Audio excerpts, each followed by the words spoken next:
السلام علیکم ورحمۃ اللہ وبرکاتہ۔ قاعدہ بالتجوید چینل میں قاری محمد سلیم آپ کی خدمت میں حاضر ہوں۔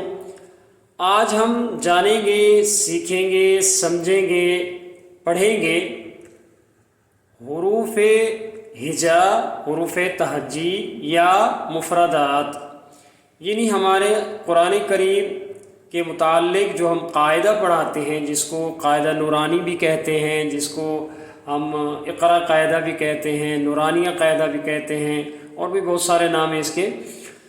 تو اس میں جو پہلا چیپٹر ہوتا ہے، جو پہلا سبق ہوتا ہے، اس کا نام ہوتا ہے تختی نمبر 1 مفردات۔ اب بازو میں حروف ہجا بھی لکھا ہوتا ہے، حروف تہجی بھی ہوتا ہے، مفردات بھی ہوتا ہے۔ تو ایک تو ہم ان کی تعداد اور دوسرا ان کا صحیح پڑھنے کا طریقہ، تجوید کے قواعد کے مطابق ان کے مخارج کے حساب سے، مخارج کی ترتیب کے لحاظ سے ان کو ہم جانیں گے۔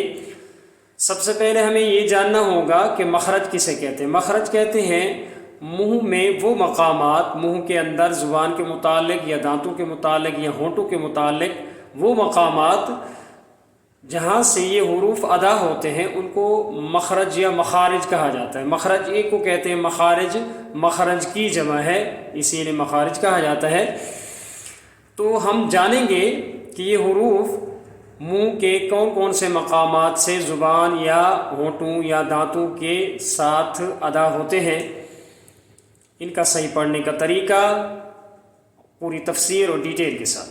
بسم اللہ الرحمن الرحیم۔ تختی نمبر 1 مفردات۔ مفردات میں ہمارا سب سے پہلا حرف ہے الف، انگلی کی طرح اوپر سے نیچے سیدھا، بالکل خالی۔ یہ بات ضرور ذہن میں رکھیے گا کہ قرآن کریم میں جہاں یہ الف پڑھا جا رہا ہوگا، ادائیگی کے لحاظ سے اس کو ادا کیا جا رہا ہوگا، تو اس کی یہ خاص صفت ہوگی، خاص خوبی ہوگی کہ یہ خالی ہوگا، تو تبھی اس کو ہم الف کہیں گے، ورنہ اس کے اوپر نیچے کوئی بھی نشان آ جائے گا تو ہم اس کو حمزہ پڑھیں گے، حمزہ وصلی کہہ دیں ملانے کے لیے، ٹھیک ہے۔ اور ویسے ہی اگر قرآن کریم میں کہیں پڑھا جائے گا، ادا کیا جائے گا، تو یہ خالی ہوگا، یعنی خود اس کے اوپر نیچے کوئی نشان نہیں ہوگا، خالی ہوگا۔ الف، اس کا مخرج یہ ہے کہ یہ منہ کے خالی حصے سے پڑھا جاتا ہے، منہ کے خالی حصے سے ادا کیا جاتا ہے الف۔ اس کے ساتھ دوسرا ہمارا حرف ہے با۔ دوسرا ہمارا حرف کیا ہے؟ با۔ حروف تہجی یا مفردات کا دوسرا حرف کیا ہے؟ با۔ یہ دائیں اور بائیں کی دونوں سائڈوں سے تھوڑا سا اوپر کو اور بیچ میں دائیں سے بائیں سیدھا لکیر کی طرح ہوتا ہے، اور اس کے نیچے ایک ڈاٹ ہوتا ہے، یہ نشان ہوتا ہے جس کو ہم نقطہ کہتے ہیں، نقطہ، ٹھیک ہے۔ تو یہ اس کے نیچے ایک ہوتا ہے، یعنی با کے نیچے ایک نقطہ ہوتا ہے، اور ہمیشہ ہی ایک نقطہ ہوتا ہے، اور ہوتا ہی ہمیشہ نیچے ہے۔ با کا ایک نقطہ ہمیشہ ایک ہوتا ہے اور با کے نیچے ہی ہوتا ہے، یہ ذہن میں رکھیے گا۔ بچوں کو اتنی تفصیل سے اسی لیے سمجھایا اور سکھایا جاتا ہے، یہاں اس کی اوریجنل شکل یعنی پوری مکمل شکل لکھی ہوئی ہے۔ قرآن کریم میں اس کی ہر جگہ مکمل پوری شکل نہیں لکھی ہوتی، بسا اوقات اس کی تھوڑی سی پہلی ڈنڈی اور نیچے ایک نقطہ لکھا ہوتا ہے، تو بھی ہم اس سے پہچان کرواتے ہیں، بچے کو بتاتے ہیں کہ بیٹا آپ نے پڑھا تھا حروف ہجا میں، مفردات میں، تو ایک نقطہ نیچے کس چیز کا ہوتا ہے، کس حرف کا ہوتا ہے، تو وہ فوراً پھر بولتے ہیں کہ الف کے بعد با آتا ہے تو با کا ہوتا ہے ایک نقطہ نیچے، ٹھیک ہے۔ اچھا، بعد میں قرآن کریم میں جب یہ تھوڑی سی شکلیں چھوٹی ہو جاتی ہیں، شارٹ فارم میں لکھی جاتی ہیں، چھوٹی لکھی جاتی ہیں، تو نقطوں سے ہی پہچان ہوتی ہے، ان کی اوریجنل شکل نہیں رہتی۔ تو اسی لیے ہم بچوں کو یہ تفصیل سے یہی بتاتے ہیں کہ با کا نقطہ ایک ہوتا ہے، نیچے ہوتا ہے اور ہمیشہ ہی نیچے ہوتا ہے، اور ایک ہوتا ہے با کا نقطہ، ٹھیک ہے۔ اس کے ساتھ دوسرا ہمارا حرف ہے تا۔ اچھا، اس کا مخرج یہ ہے با کا معذرت چاہتا ہوں، ہم آگے چلے گئے تھے۔ با کا جو مخرج ہے وہ ہے، آپ ہونٹوں کو یعنی بالکل آسان طریقے سے میں سمجھانا چاہوں گا، وہ یہ کہ ان کو ویسے حروف شفوی کہتے ہیں۔ ان کے ساتھ یعنی با کے ساتھ دو حروف اور شامل ہیں، میم اور واو۔ کچھ قرآن فا کو بھی ساتھ رکھا ہے، کچھ قرآن تجوید کے قواعد اور کتابوں میں با میم یا با فا میم واو، با فا میم واو، ان کو 4 حروف شمار کیا ہے۔ لیکن میں چونکہ یہاں یہ بات تفصیل سے بتاتا چلوں کہ فا جو ہے اس میں صرف ہونٹوں کا دخل نہیں، اس میں دانت بھی شامل ہو جاتے ہیں، تو اسی لیے میں یہ چاہوں گا کہ ہم ہونٹوں والے 3 حروف کہیں گے، با میم واو، با میم واو، یہ 3 حروف ہم کہیں گے۔ چوتھا چہ جائے کہ بعض قرآن نے لکھا ہے، ان کے لکھنے میں بھی کسی قسم کا میں اعتراض نہیں کر رہا ہوں، ٹھیک لکھا ہے انہوں نے، کیونکہ با فا جو ہے اس کا ہونٹ سے تعلق ہے، لیکن ساتھ میں دانت شامل ہیں، تو میں لہٰذا یہ تفصیل سے کہوں گا کہ اس میں دانت شامل ہیں۔ با میم اور واو میں صرف ہونٹوں کا دخل ہے۔ تو اب ہم پہلے جان رہے ہیں کیا با کو، تو با میں دونوں ہونٹوں کو آپ نارمل آرام سے، بالکل آرام سے سمپل طریقے سے ملائیں آپس میں، با با با با۔ اگر کسی نے سمجھا یا سیکھا یا کسی سے سنا نہ ہو تو اس کو پتہ نہیں ہوتا، لیکن بالکل سمپل اور بالکل آسان طریقہ یہی ہے کہ آپ ہونٹوں کو آرام سے ملائیں، دونوں ہونٹوں کو آپ آرام سے ملائیں، تو ان کا تری والا حصہ یعنی ایسا ہونٹوں کا وہ حصہ جو ہر وقت تر رہتا ہے، وہاں سے پڑھے جاتے ہیں، وہاں سے پڑھا جاتا ہے با، ٹھیک ہے۔ ہونٹوں سے 3 حروف پڑھے جاتے ہیں، چوتھا فا میں بتا چکا ہوں، اس کی تفصیل بتا چکا ہوں، لیکن یہ 3 حروف ہیں، با میم واو۔ فا کو شامل کریں گے تو دانت بھی ذہن میں رکھیں گے، اس میں دانت بھی شامل ہوں گے۔ دونوں ہونٹوں کو آرام سے ملانے کے ساتھ پڑھا جائے گا کیا؟ با۔ کیا پڑھا جائے گا؟ با، تری والے حصے یعنی ہر وقت جو تر رہتے ہیں ہونٹوں کا حصہ۔ اس کے ساتھ تیسرا ہمارا حرف ہے تا۔ اتنی تفصیل میں جانے کا اسی لیے ہے کہ بالکل جو عام آدمی ہوتا ہے اس کو ان باتوں کا بالکل بھی علم نہیں ہوتا، اسی لیے وہ تجوید کے مطابق پھر قرآن کریم کو نہیں پڑھ پاتے، بہت ساری غلطیاں کرتے ہیں، جس سے حروف کی جو اصل صحت ہوتی ہے، جو اصل شکل ہوتی ہے، یا جو اصل معنی بنتے ہیں وہ نہیں بن پاتے، بلکہ تا کی جگہ اگر آپ تو پڑھیں تو یہ تجوید کی زبان میں بڑی غلطی میں شمار ہوتا ہے، یا سا آ گیا تو سا کی جگہ سین پڑھیں، صاد پڑھیں، ٹھیک ہے، اس کو سختی سے پڑھتے رہیں، سیٹی بجاتے رہیں تو غلطی میں شمار ہوتا ہے۔ تو اسی لیے جب ہم یہ قواعد اور یہ طریقہ کار نہیں سیکھیں گے تو ہمیں بالکل اندازہ نہیں ہوگا کہ قرآن کریم کو تجوید کے مطابق کس طرح پڑھا جاتا ہے۔ یہ سبق کافی طویل ہوتا ہے، لمبا ہوتا ہے، مطلب یہ ہمارا جو پہلا چیپٹر ہوتا ہے اسی میں ہی پورے مخارج پوشیدہ ہیں، اسی میں پورے مخارج ہمیں سکھانے ہوتے ہیں، پورے قواعد کے ساتھ، پورے ضوابط کے ساتھ، تاکہ جو بچہ یہاں سے آگے جائے تو اس کو پتہ ہونا چاہیے کہ میں تا پڑھ رہا ہوں تو اس کو کیسے پڑھنا ہے، ثا پڑھ رہا ہوں کیسے پڑھنا ہے، جیم پڑھ رہا ہوں تو کیسے پڑھنا ہے، اور ہا اور ہا میں کیا فرق ہے، کیسے پڑھنا ہے۔ تو ان کے مقامات بھی جب اس کو پتہ ہوتے ہیں، نشاندہی ہوتی ہے صحیح طریقے سے، تو وہ پھر آسانی سے پڑھ پاتا ہے۔ تیسرا ہمارا حرف ہے تا۔ تیسرا ہمارا حرف ہے تا۔ اب یہ آسان انداز میں اس طرح سمجھیں کہ زبان کی جو نوک سے تھوڑا پیچھے کا حصہ، یعنی پیچھے کا سے مراد یہ گلے کی طرف، حلق کی طرف، ٹھیک ہے، نوک سے پیچھے کی طرف، موٹائی کی طرف، زبان کی موٹائی کی طرف جب ہم جائیں گے، چوڑائی کی طرف، تو زبان کی نوک سے تھوڑے پیچھے کا حصہ جب اوپر کے سامنے کے دانتوں کی پیٹھ، جڑ اور ساتھ میں تھوڑا سا مسوڑوں کو بھی لگے، اب میں تینوں چیزوں کا نام اسی لیے لے رہا ہوں کہ دانتوں کی پشت، پیٹھ، یا سمجھ لیں جڑیں، یا پھر سمجھ لیں مسوڑے، یعنی ان تینوں چیزوں میں یہ زبان کی جو نوک سے پیچھے کا حصہ ہے وہ لگتا ہے۔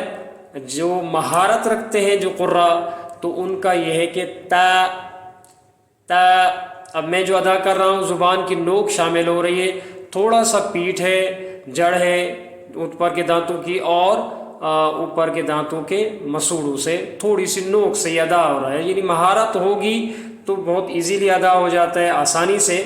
نہیں تو سمجھنے کے لیے کیا ہے، زبان سے تھوڑا پیچھے کا حصہ، جب اوپر کے یعنی ثنایا علیا جن کو کہا جاتا ہے، ان کی پیٹھ، بیک سائڈ، پشت، اور تھوڑی سی جڑ سے مراد یہ کہ جڑ بھی ساتھ میں شامل ہو جائے گی، مسوڑے بھی اور پیٹھ بھی، ٹھیک ہے۔ تو یہ پڑھا جائے گا تا تا تا، بالکل سمپل ہوتا ہے، موٹا نہیں کرنا ہوتا، اس میں کوئی سختی یا جنبش یا کسی قسم کا کوئی بھی ایسا مرحلہ نہیں ہوتا، سمپل تا۔ تیسرا تا ہوا، چوتھا ہمارا حرف ہے ثا ثا ثا، یہ تھوڑا سمجھنے کا ہے۔ سب سے پہلے اس کا نام جان لیتے ہیں، یہ نرمی سے پڑھے جانے والے حروف میں شامل ہے۔ تجوید میں ان سارے حروف کے نام ہیں، تجوید میں ان سارے حروف کے نام ہیں، اور وہ ان کی صفات کی وجہ سے، یعنی جو صفتیں پائی جاتی ہیں، جو خوبیاں پائی جاتی ہیں، ان کے حساب سے ان کے نام ہیں۔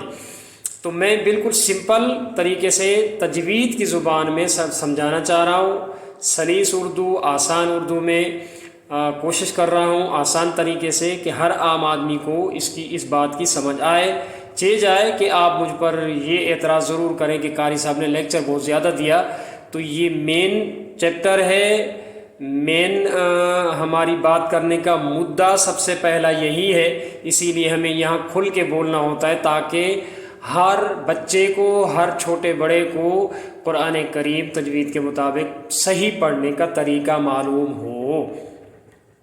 ثا، زبان کی نوک جب اوپر کے دانتوں کے کنارے جو نیچے کی طرف یعنی لگے ہوتے ہیں، ان کو ہم کنارے کہتے ہیں۔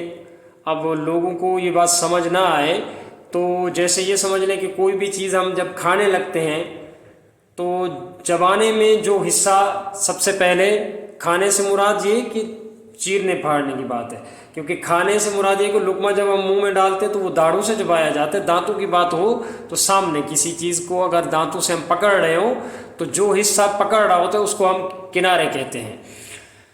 جب زبان کی نوک ان کناروں سے لگے اور تھوڑی سی باہر آئے، دانتوں کے کناروں سے اوپر والے دانتوں کی، یاد رکھیے گا ثنایا علیا، ٹھیک ہے۔ ثا، زبان کی نوک یا زبان کا نوک کے ساتھ کا کنارہ جب اوپر کے دانتوں کے کناروں سے لگے اور زبان تھوڑی سی باہر بھی آئے تو یہ پڑھا جاتا ہے ثا۔ نرمی سے پڑھے جانے والے حروف میں شامل ہے، سیٹی نہیں بجائی جاتی، سختی نہیں کی جاتی، بالکل نارمل اور آسان اور نرمی سے پڑھے جانے والے حروف میں شامل ہے۔ اس کے آگے جوڑے کے ساتھ کے حروف بھی آئیں گے، ثا، ٹھیک ہے۔ ثا ثا ثا، اب بہت ساروں کو یہ سمجھ میں یہ بھی آ رہا ہوگا کہ میں فا پڑھ رہا ہوں، فا، حالانکہ یہ فا نہیں تھا ہے، تھا۔ ثا تھوڑی سی میں کوشش کرتا ہوں سمجھانے کے لیے، سیٹی بجاتا ہوں ہلکی سی تاکہ سمجھ میں آ جائے۔ ثا، اس کے ساتھ ہے جیم، اس کے نام میں مد ہے، مطلب اس کا جو نام ہے نا جیم، اس میں نام میں مد ہے، تو اسی لیے ہم اس کو کھینچ کر پڑھیں گے، تھوڑا سا لمبا کر کے پڑھیں گے، لمبا کر کے بولیں گے ادائیگی میں۔ ویسے قرآن کریم میں یہ زبر زیر پیش کے ساتھ جیسے آئے گا ہم اس کو اس طرح پڑھیں گے، اس کے نام کے ساتھ وہاں نہیں پڑھیں گے۔ تو یہ جو ہے اس کا بھی تجوید کی زبان میں نام ہے، یہ پڑھا جاتا ہے زبان کا بیچ، سینٹر، زبان کا سینٹر، جب اوپر کے تالو سے لگے اس کو شجر کہا جاتا ہے. یعنی جیسے کسی درخت کا شجر یعنی تنا ہوتا ہے، تنا شجر ویسے درخت کو بھی کہا جاتا ہے، لیکن اصل میں درخت کے تنے کو شجر کہا جاتا ہے، بیچ کی جگہ سینٹر. تو جو سینٹر جب زبان کا اوپر کے تالو سے لگے تو یہ پڑھا جاتا ہے جیم جیم. اس کے بعد ہے ہا ہا ہا. یہ گلے حلق سے پڑھے جانے والے حروف میں شامل ہے، حلق سے ادا ہونے والے حروف میں شامل ہے. ہا بالکل سینٹر، بالکل سینٹر، گلے کے سینٹر سے، جس کو ہم وسط حلق کہتے ہیں. تجوید کی زبان میں وسط حلق، حلق کا بیچ کا حصہ یعنی سینٹر، وہاں سے پڑھا جاتا ہے ہا ہا. اس کو یوں سمجھیں کہ یہ وہ آواز نکالنی ہے کہ جب ہم بھاگتے ہوئے آئیں اور سانس ہمارا پھول رہا ہو تو اس سانس پھولنے میں جب ہم بات بھی نہیں کر پاتے تو پھر ہم جو سانس جب لے رہے ہوتے تو وہ حلق کی جگہ سے آ رہی ہوتی ہے اور اس کی باقاعدہ ایک ساؤنڈ ہوتا ہے ایسے ہوتا ہے. ہم بول بھی نہیں پا رہے ہوتے جب بہت زیادہ سانس چڑھا ہو تو یہی مقام ہوتا ہے ہا کا، یہی مقام ہوتا ہے ہا کا. ہا کا پڑھے جانے کا یہی مقام ہے ہا. اس کے بعد ہے ہو ہو ہو. حلق کا وہ حصہ، گلے کا وہ حصہ جو منہ کے ساتھ جوائنٹ ہے، یعنی ہم منہ کھولے تو تھوڑا سا جو نظر آ رہا ہوتا ہے حلق، یہ وہاں سے پڑھا جاتا ہے ہو. اس کی آواز کو یوں نہیں کرنا، ٹھیک ہے، کوشش کرنی ہے بالکل صفائی سے ادا ہو، مشق کرنی پڑتی ہے باقاعدہ اس کو یاد کرنے کے لیے. ہو ہو. اس کے ساتھ ہے دال.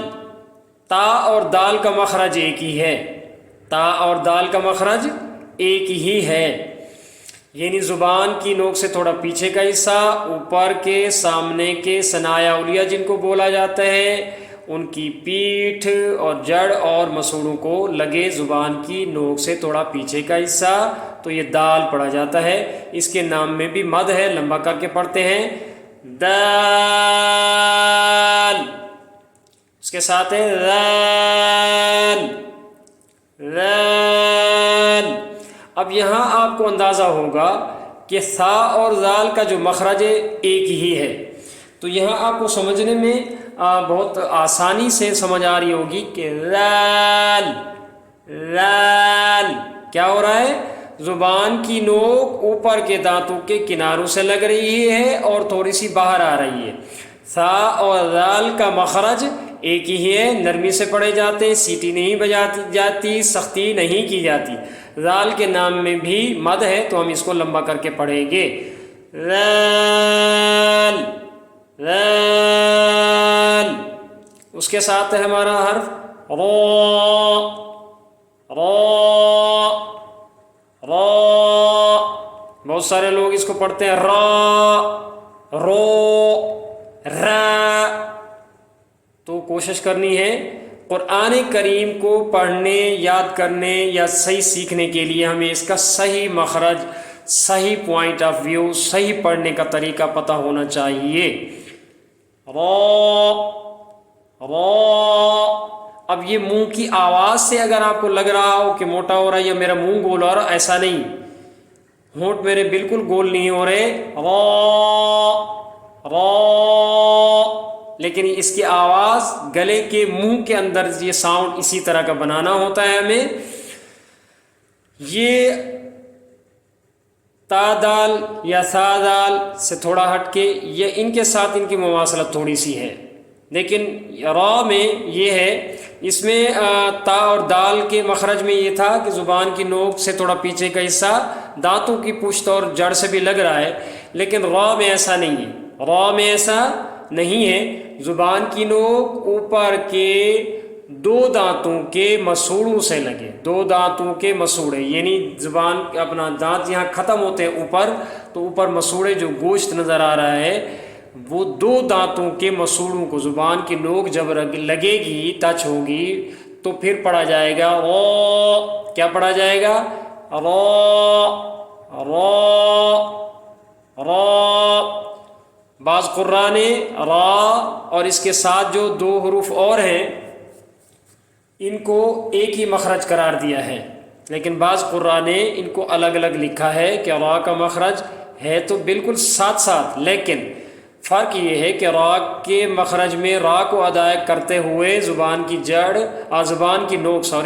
زبان کی نوک اوپر کے دو دانتوں کے مسوڑوں کو لگتی ہے، لام میں 4 دانتوں کے، اور اس کے ساتھ جو تیسرا حرف ہے اس کے جوڑے کا، اس کے گروپ کا، وہ ہے نون، تو نون میں وہی زبان کی نوک 3 دانتوں کے مسوڑوں کو لگتی ہے۔ یعنی اتنی باریکی سے ان چیزوں کو قراء نے بیان کیا ہے الگ الگ، را لام نون۔ کچھ قراء نے ان تینوں حروف کا مخرج ایک ہی لکھا ہے، را لام نون، لیکن کچھ قراء نے بہت باریکی سے ان باتوں کو نوٹ کیا تو یہ معلوم ہوا کہ را میں زبان کی نوک 2 دانتوں کے مسوڑوں کو لگتی ہے، لام میں 4 دانتوں کے مسوڑوں کو لگتی ہے، اور نون میں زبان کی نوک 3 دانتوں کے مسوڑوں کو لگتی ہے، اس لیے ان کو الگ الگ مخرج لکھا ہے۔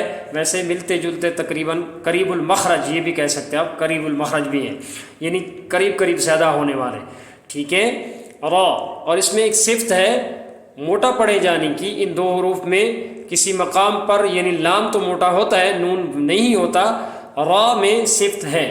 اچھا، اس میں بھی پھر قواعد و ضوابط لاگو ہوں گے کہ کب یہ موٹا ہوتا ہے، کب یہ باریک پڑھا جاتا ہے، کیسے اس کو پر پڑھتے ہیں، کیسے اس کو موٹا پڑھتے ہیں۔ موٹا پڑھنا پر پڑھنا ایک ہی بات ہے۔ اس کے ساتھ آ گیا سختی سے پڑھے جانے والا پہلا حرف ہمارا زا، سمجھیے گا، زا۔ اس میں اور اس میں بہت زیادہ فرق ہے، جس کو تجوید کے قواعد معلوم ہوں گے، غلطی سے بھی یہ غلطی نہیں کرے گا، غلطی سے بھی یہ غلطی نہیں کرے گا کہ دال کو زا پڑھے یا زا کو دال پڑھے، ٹھیک ہے۔ عام آدمی کے لیے یہ بات ضروری ہے جاننا، نرمی سے پڑھا جا رہا ہے، اس کا مخرج بھی الگ ہے، اس کا مخرج بھی الگ ہے، اس میں سیٹی نہیں بجائی جاتی، سختی نہیں کی جاتی، اس میں سیٹی بجائی جاتی ہے، سختی کی جاتی ہے۔ اس کا مخرج یہ ہے کہ زبان کی جو نوک ہے نیچے کے دانتوں کی پشت اور تھوڑے سے کناروں کو لگے، زا زا زا۔ اس کے ساتھ اس کا ہی جوڑے کا دوسرا حرف ہے سین، سین سین۔ اب یہ ایک اور حرف آیا جو سین کے بعد ہے، اس کا نام ہے شین۔ بہت ساری چیزیں ہماری تفصیلات سے تھوڑی سی کمی میں آ رہی ہیں، کیا کہ اس کا نقطہ کتنا ہے، اس کی شکل کیسی ہے، یہ بھی اس سبق کا حصہ ہے، یہ بھی اس سبق کا حصہ ہے۔ مثال کے طور پہ ہم نے یہ جانا تھا نا کہ الف جو ہے نا انگلی کی طرح سیدھا اوپر کو نیچے ہوتا ہے، خالی ہوتا ہے، یہ اس کی صفت ہے، اور یہ جب پڑھا جاتا ہے خالی پڑھا جاتا ہے، کیسا ہوتا ہے کیسا، یہ ساری باتیں ہوئیں۔ اس کے ساتھ ہم نے با پڑھا، جب با پڑھا تو ہم یہ بالکل یہ جانیں اور سمجھائیں، سمجھنے کی کوشش کریں، با تا اور سا، ان تینوں کی شکلیں ایک جیسی، ان تینوں کی شکلیں ایک جیسی۔ یہ باتیں ہم بتاتے ہیں بچوں کو اور نئے آدمی کو جس کو قرآن کریم نہیں آتا پڑھنا، جب پتہ نہیں ہوتی، یہ بتائی جاتی ہیں اور بتانا فرض ہے، ضروری ہے کہ با تا سا کی شکلیں تینوں کی ایک جیسے ہیں۔ یہ جب تھوڑی بہت کاٹ پیٹ کے یعنی چھوٹی چھوٹی کر کے بھی لکھی جا رہی ہوں گی قرآن کریم میں، کیونکہ پوری شکل ہر جگہ نہیں ہوتی، تو بھی ان کی شکلوں میں فرق نہیں ہوگا، ان کے نقطوں میں فرق ہوگا۔ یہ جو نشانات ہیں، یعنی با کے نیچے ایک نقطہ تھا، تا کے اوپر 2 ہے، سا کے اوپر 3 ہے، ان کے نقطوں میں فرق آئے گا، ان کے نقطوں میں فرق آئے گا، لکھائی میں اتنا فرق نہیں ہوتا۔ اسی طرح ہم نے پڑھا جیم، اس کے ساتھ اس کی شکل ملتی جلتی کس کی ہے، خا، اور پھر خو، کس کی ہے، خو۔ اب ان